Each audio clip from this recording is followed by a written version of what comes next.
Hi, I'm Pete, and I'm ready to cut some hay.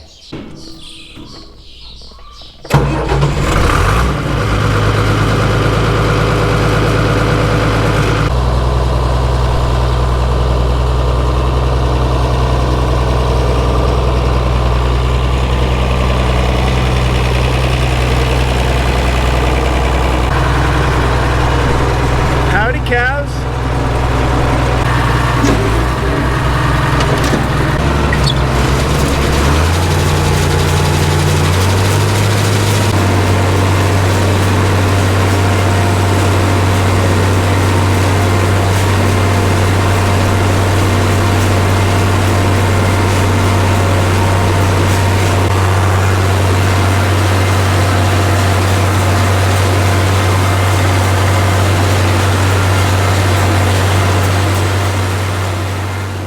I am cutting today with my 1969 Farmall 856 Custom that I just finished going through last winter, and my International 990 mower conditioner made in the late 60s or early 70s, 9-foot swath. And I'm starting on this field. This is what we call the chicken field, and it is a real mess.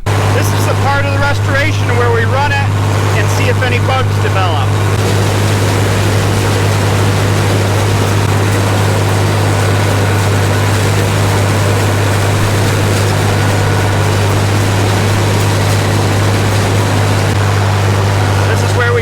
Last year. It's been so wet that we couldn't flatten it out until a few days ago.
She's running good.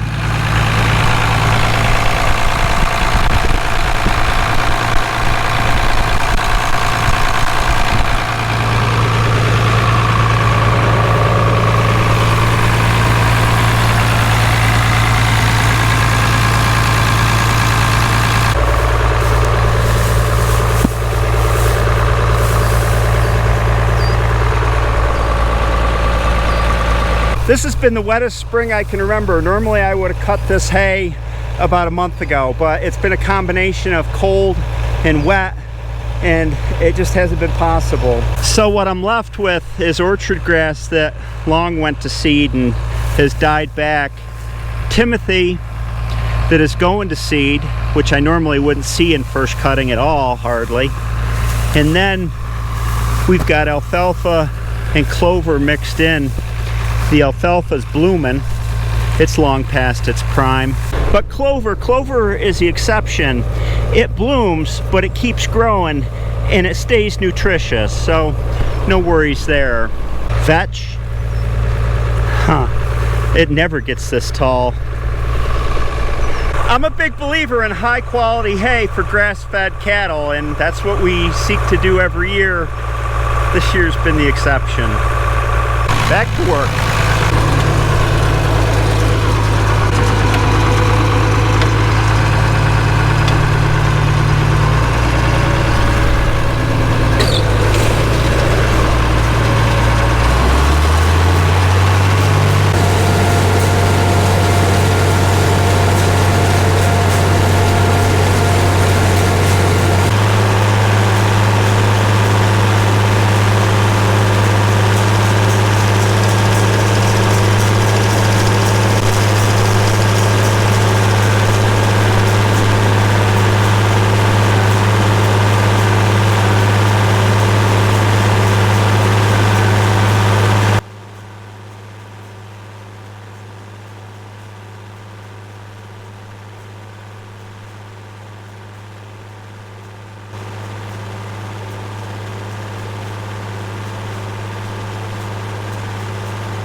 What do you guys want?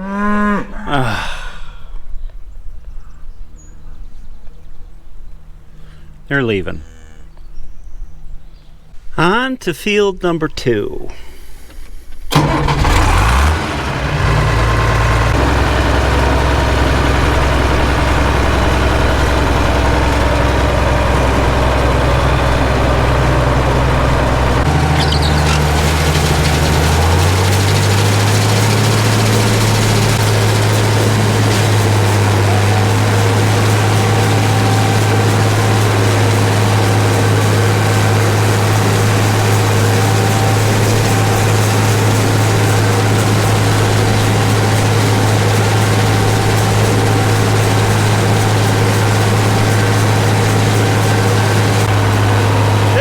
Is much better. It's not weedy from the chickens digging everything up.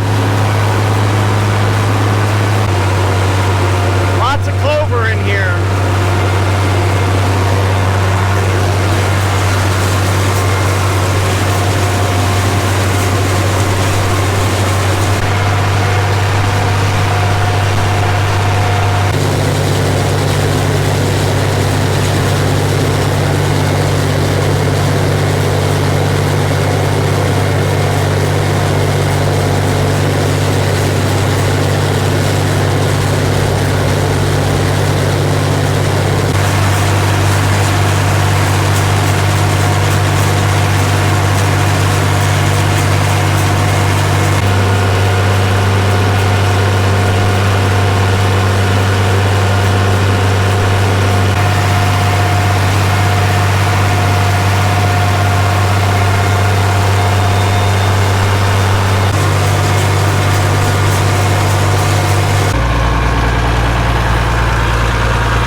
This is much better stuff.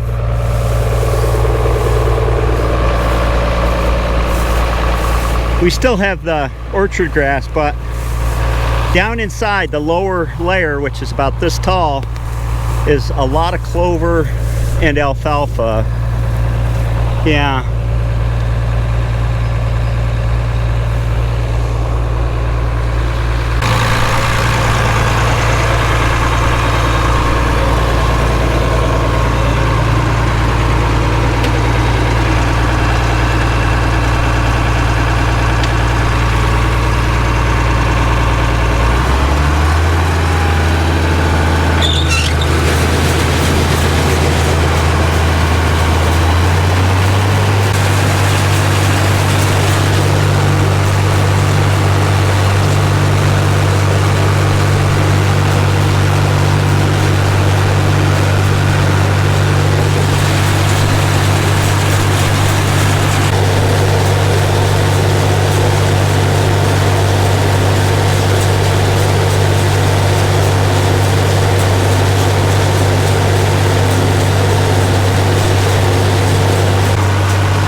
Slow mowing this because the clover will lay down as it grows and you want the haybine to pick it up and cut it.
her cool down for 5 minutes or so,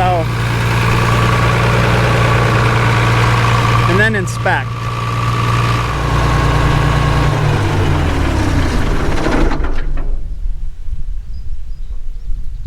I think the 856 ran great. I didn't have any problems. The shifting is tight, the steering is tight and smooth, the torque amplifier is snappy, it rides nice because it's got the bigger tires on it, it's not as bumpy. Let's check for leaks. I think this is fuel that's left over from when I bled the diesel system. It's dry otherwise.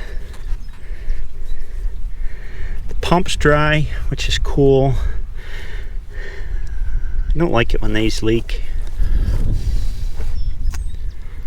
I don't see any leakage around the front main seal, the crankshaft seal.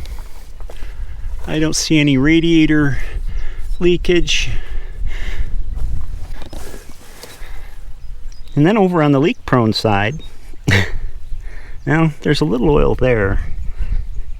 Yeah, and some drips. Yep, there's an O-ring in there that I might have to put some attention to. Well, maybe it's this O-ring up here. No leaks there.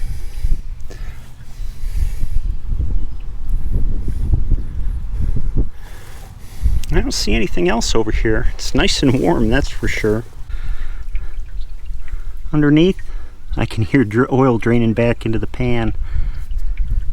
I don't think that's a leak. I don't see anything coming out of the rear of the pan here.